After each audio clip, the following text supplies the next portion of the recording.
I was a lonely man walking home through a freezing cold park when I saw a little boy shivering on a bench all alone.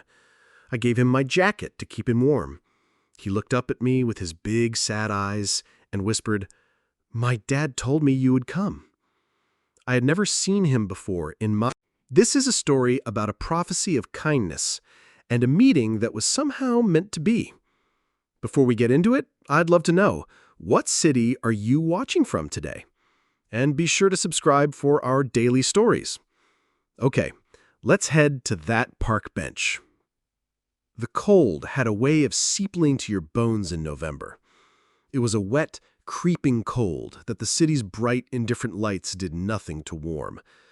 I was walking home from my job as a financial analyst, another long, silent, and deeply meaningless day of moving numbers around on a screen. My life, since the accident, had become a series of these empty days, each one a gray, featureless copy of the one before. 3 years ago, a drunk driver had taken my wife and my own 5-year-old son from me in an instant. And in that instant, the world had lost all its color, all its warmth, all its purpose. I existed. I did not live. I was a ghost in my own life, haunted by the phantom echoes of a child's laughter in my quiet, empty apartment. My walk home always took me through the same small, quiet city park. It was a place I both loved and hated, a sanctuary of memories that were both beautiful and agonizing. It was where I had taught my own son how to ride his bike, where my wife and I had had our first picnic. Now it was just a place of ghosts. It was in this park, on this particularly cold and bitter Tuesday night, that I saw him. He was a small, solitary figure on a familiar, empty bench, a little boy, no older than 7, sitting all alone in the encroaching darkness. He was not dressed for the weather. He wore a thin, worn-out hoodie, and his small body was racked with a series of deep, uncontrollable shivers. He wasn't crying. He was just sitting there, staring out into the darkness, a picture of such profound and absolute loneliness that it was a mirror to my own. My first instinct, the one born of 3 years of relentless self-protective grief, was to keep walking. Children were a pain I could not bear. They were a reminder of a door that had been slammed shut in my face forever. But there was something about this boy, about his quiet, still, and almost patient solitude that stopped me in my tracks. He was not just a child. He was a kindred spirit in the vast, cold wilderness of loneliness. I couldn't walk away. I approached his bench slowly, my own footsteps loud in the quiet of the park. "Hey there," I said, a rough, unused thing. "It's pretty cold out here to be all by yourself. Are you okay?" He looked up at me. He had a small, serious face and large, dark, and deeply sad eyes. He did not seem surprised to see me. He just gave a small, shivering nod. "Where are your parents, buddy?" I asked, my own heart beginning to ache with a familiar parental concern I thought had died long ago. He just looked at me, his expression unreadable. I looked at his thin, inadequate hoodie, at the way his small hands were turning a pale, bluish color. And without another thought, I did the only thing I could do. I took off my own heavy, expensive wool overcoat, a garment that had always felt more like a costume for a life I was pretending to live, and I draped it over his small, shivering shoulders. It swallowed him whole, the sleeves dangling a foot past his hands. I knelt down in front of him to zip it up, to seal in the warmth. And as I did, he looked me directly in the eye, and he spoke. His voice was not the voice of a scared, lost child. It was a quiet, certain, and utterly impossible whisper. "Dad told me you would come." I froze, my fingers still on the zipper, the cold of the night air nothing compared to the sudden, absolute chill that went down my spine. The boy looked at me not as a stranger, not as a threat, but as a long-awaited and entirely expected rescuer. I had never seen him before in my life. My mind, a rational, logical instrument, scrambled for an explanation. He was confused, delirious from the cold. He had mistaken me for someone else, a relative, a family friend.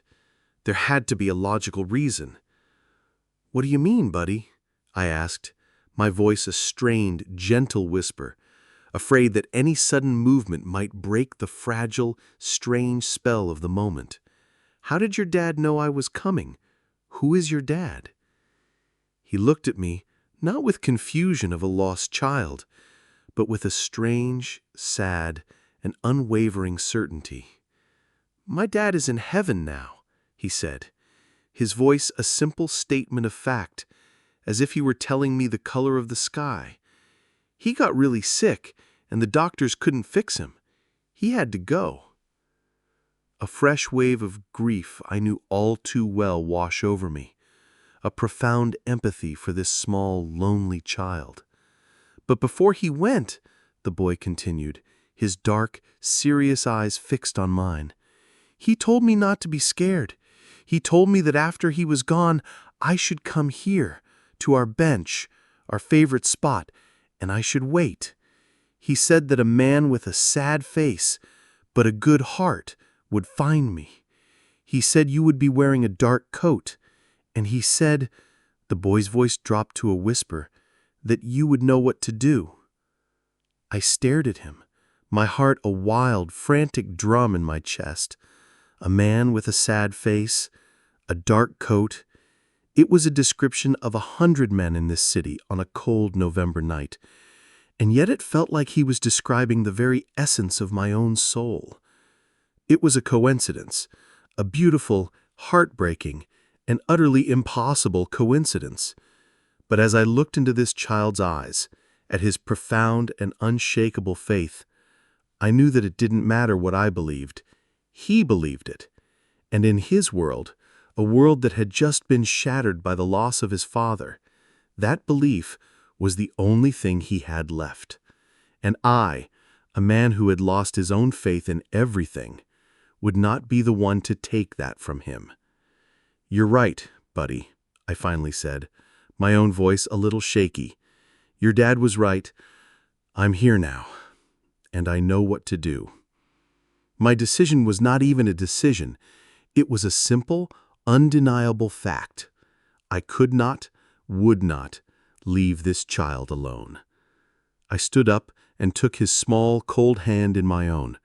"Come on," I said, my voice full of a new and unfamiliar sense of purpose. "Let's get you somewhere warm." The walk to the nearest police station was a quiet, strange, and beautiful journey. He did not ask where we were going. He just trusted me. He held my hand, his small fingers a fragile, trusting weight in my own, and we walked. He told me about his father. He told me his name was Milo. He told me his father loved to draw, and that they would come to this park every weekend to sketch the ducks on the pond. He spoke of his father not with sadness, but with a simple, profound love. He was a little boy who had lost his entire world, but who was still holding on to the beautiful, simple truth of a father's love. When we arrived at the police station, the bright, harsh, and impersonal fluorescent lights of the reception area were a jarring contrast to the quiet, sacred space we had just shared. I explained the situation to the bored-looking desk sergeant, a large, weary man who had clearly seen every kind of human misery. "I found this little boy, Milo," I began, "in the park. He's all alone. He told me his father recently passed away." The desk sergeant looked at Milo, who was now hiding shyly behind my legs, and his weary, professional expression softened with a flicker of genuine sympathy. "Milo, huh?" he said, his voice a low, gentle rumble. He typed the name into his computer. He was silent for a long moment, his eyes scanning the screen, and then his entire demeanor changed. He looked up at me, his face now a mask of a new and very different kind of sadness, a professional pity that was almost worse than his earlier boredom. "Sir," he said, his voice now a low, serious tone. He leaned forward and spoke in a whisper so the boy couldn't hear. "The father, Daniel, He didn't just pass away from an illness a week ago. He jumped from the archway bridge 3 nights ago. He then looked past me, his eyes landing on the small, shivering boy who was still clutching the sleeve of my jacket. And he left a note. My own heart stopped. The story, which had been so full of a strange, sad magic, now took a sudden, dark, and much more tragic turn. This wasn't just a story of loss. It was a story of a profound and deep despair. The sergeant picked up his phone. "Yeah, it's me," he said into the receiver. "Get child services down here now. We've got the boy from the Archway Bridge case." As I looked at the small, brave, and completely oblivious boy who had been waiting on a park bench, holding on to the last beautiful promise his father had ever made to him, I had a terrible, sinking feeling that the note that had been left behind, the final words of a broken man, was about to connect our 2 lonely, shattered lives in a way I could never have possibly imagined. A few minutes later, a woman with a kind but deeply weary face entered the station. She was a social worker, and she moved with the calm, practiced efficiency of a person who has spent a lifetime navigating the wreckage of other people's lives. She knelt down and spoke to Milo in a low, gentle voice, her presence immediately putting the terrified little boy at ease. She then turned to me. "My name is Mrs. Davis. The police told me what happened. Thank you for what you did, for bringing him here, for keeping him safe." She gestured to a pair of chairs in a quiet corner. "I need to take your formal statement, if you don't mind. I need you to tell me everything from the moment you found him." And so I told her. I told her about my walk home through the park, about seeing the small, shivering boy on the bench. I told her about giving him my coat. And then, my voice faltering slightly, I told her about the strange, impossible, and prophetic words he had spoken to me. "My dad told me you would come." The social worker, who'd been taking notes with a look of professional detachment, stopped writing. She looked up at me, and her weary, professional mask cracked, revealing a look of pure, stunned disbelief. "He said what?" she whispered. I repeated the boy's words. I told her his story of the man with the sad face, but a good heart. Mrs. Davis just stared at me for a long, silent moment, her mind clearly working, connecting a series of dots I couldn't yet see. She then opened the thin, legal-looking file she was carrying. I'm sorry, I didn't get your name." "Adrian," I replied. "Adrian Hayes." "Mr. Hayes," she began, her voice now a low, careful thing. "The note that the boy's father, Daniel, left behind. It was not a typical note. It was not addressed to his son. It was not addressed to anyone in particular." She pulled a single, folded piece of paper from the file. It was a police photocopy of a handwritten letter. "It was addressed," she said, her eyes meeting mine, "to the stranger on the bench." My own heart seemed to stop. "We couldn't make sense of it," she continued, her voice a whisper. "We thought it was just the final, confused ramblings of a very distressed man. But now," she took a deep, shuddering breath, I think you need to read this." She handed me the piece of paper. The handwriting was a desperate, almost illegible scrawl, the words a testament to a mind on the very brink of collapse. I began to read the final words of a man I had never met, a man whose son was now standing just a few feet away from me. "To the stranger on the bench," the letter began. "If you are reading this, it means 2 things. It means that I am gone, and it means that my last and most desperate prayer in this world has been answered. It means that you exist. I do not know who you are. I only know that you must have a good and decent heart. I am writing this because I am about to do something for which I cannot be forgiven. I am about to leave my son, my beautiful, perfect son, Milo, all alone in this world. The darkness inside me has become too great. I cannot fight it anymore. I have no family left to care for him. He is all I have, and I cannot bear the thought of him being swallowed by the cold, impersonal system of foster care, a lost and forgotten child. And so I have done a foolish and a magical and a terrible thing. I have placed all of my remaining faith, not in God, not in the system, but in the simple and profound goodness of a stranger. I am taking my son to our favorite park bench, and I am telling him a story, a final bedtime story, a story that, after I have gone to heaven, a kind man, a man with a sad face but a good heart, will find him, a man who will know what to do, a man who will keep him safe. I do not know if you exist, you kind stranger. I am betting my son's entire, precious, and beautiful future on the slim, desperate, and utterly insane hope that you do. If you are reading this, it means my faith was not misplaced. It means you came. It means you passed my test. Please, he is a good boy. He loves to draw. He is afraid of the dark, and he is all that I am leaving behind in this world that is good. Please, keep him safe. I finished the letter, and the tears I had not allowed myself to cry for 3 long, empty years finally and completely broke free. I was not weeping for myself or for my own lost family. I was weeping for this man, this stranger, this father, who had, in his final, desperate act, performed a blind, beautiful, and heartbreaking act of faith, and I, a lonely, grieving, and empty man, had been the answer to his prayer. I looked over at Milo, who was now sitting quietly with the desk sergeant, the two of them looking at a comic book.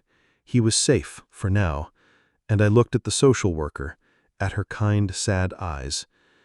He'll have to go into a temporary group home for tonight. It's the law, until we can find a more permanent, long-term foster placement for him. A group home. The system. The very thing his father was so terrified of. I looked at Milo, at his small, trusting face, and I heard his father's final, desperate plea echoing in my own soul. Please, keep him safe. In that moment, I knew my life of quiet, empty, and aimless grief was over. I had been given a new and sacred and profound mission, and it had been given to me by a ghost.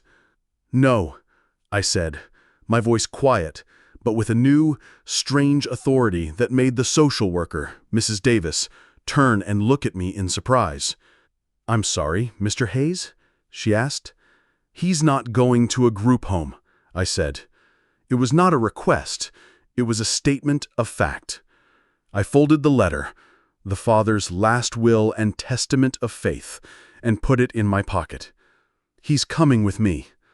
Mrs. Davis gave me a look of profound and deeply weary professional pity. "Sir," she began, her voice the gentle, placating tone of someone who has dealt with 1,000 well-meaning but naive people before. "I understand. Your heart is in the right place. But that's not how the system works. You are a stranger. You have no legal relationship to this child. There are procedures. There are protocols. He has to be placed in the care of the state." "Then I will become his foster parent," I said, the words coming out of my own mouth before my rational brain had even had a chance to process them. "I'll do whatever it takes. I will take the classes, I will submit to the background checks, I will fill out the paperwork. All of it. But he is not going to spend a single night in a group home. He is going to spend it in a safe, quiet place. With me." She just stared at me. Her expression, a mixture of stunned disbelief and a dawning, reluctant admiration. "Mr. Hayes," she said, her voice now a little less certain. That is an incredibly generous offer, but it is a process, a long one. It could take months." "Then we'll start tonight." The conversation that followed was a long, difficult, and deeply personal one. I did not just make an offer. I laid my own broken and empty life bare for her to see. I told her about my wife, about my own son. I told her about my quiet, empty apartment, about my profound, soul-deep loneliness that had been my only companion for the last 3 years. I was not a perfect man, I told her, but I was a man who understood, in a way that few people could, what this little boy had lost. Her own eyes were shining with unshed tears. She looked from me and then over to the small, quiet boy who was still waiting so patiently. She was a woman of rules, of protocols, but she was also a woman of a deep and profound human empathy. She made a choice. She picked up her phone. She made a call to an emergency judge. She, in her own quiet, professional way, bent the rules. That night, Milo did not go to a group home. He was placed in my temporary, emergency custody. He came home with me. The first few weeks were a quiet, awkward, and beautiful dance of two lonely souls trying to live together. We were two strangers, a broken man and a broken boy, trying to build a new life from the wreckage of our old ones. There were long, silent dinners. There were nights when I would hear him crying softly in his room for his father, and my own heart would break all over again. A phantom pain for a loss I knew all too well. But slowly, day by day, a new, fragile, and deeply precious bond began to form between us. I taught him how to throw a baseball in the same park where I had found him. He, in turn, began to teach me how to live again. He would leave his small, beautiful drawings on my desk for me to find when I came home from work. He would tell me a silly joke he had heard at school, and I would hear myself laugh, a real, genuine laugh, for the first time in 3 years. My apartment, which had been a quiet gray tomb of memories, was now a home again. It was filled with the sound of a child's laughter, with the smell of burnt cookies, with the beautiful, chaotic, and life-affirming mess of a life being truly and fully lived. The legal process of his adoption was a long and arduous one, but we faced it together. It culminated, a year later, in a quiet, formal hearing in a judge's chambers. The judge, a kind older woman, looked at me over her glasses. "Mr. Hayes," she said, her voice serious, "you have done a remarkable thing, but I must ask you one final time, are you absolutely certain you are ready for this lifelong responsibility?" I looked over at Milo, who was sitting beside me in a small suit I had bought him for the occasion, his small hand clutching my own. He looked at me, his eyes full of a quiet, trusting love, and I felt a sense of purpose so profound, so absolute, it was a physical thing. "Your Honor," I said, my voice clear and steady, "for the last 4 years, since I lost my own family, my life has had no purpose. I have been a ghost. This boy," I said, my hand tightening around his, "he didn't just need me, I needed him. He is not a responsibility. He is my reason to live again. He is my son." The story ends not in a courtroom, but in a park. It is a year later. We are sitting on that same bench, our bench. It is no longer a place of sadness. It is a place of our beginning. Milo is no longer a small, shivering, lonely boy. He is a happy, thriving, and deeply loved 8-year-old, and he is flying a kite, its tail a brilliant splash of color against the bright blue sky. I am no longer a ghost. I am a father. I think of his real father, the man I never met, and his final, desperate, and beautiful act of faith, a prayer sent out into the void. I look at my son, at his joyful, upturned face, and I know, with a certainty that is as warm and as bright as the afternoon sun, that the prayer was answered, for both of them, and for me. An absolutely beautiful and moving story about how two broken souls can come together to create a new family. What a testament to a father's last desperate hope. Let us know what you think of this incredible emotional story in the comments below. If you are touched by this story of a new beginning, please show your support by hitting that like button and be sure to subscribe for more powerful and heartwarming stories. Don't forget to click the notification bell so you never miss an upload. Thanks for watching, and we'll see you in the next one.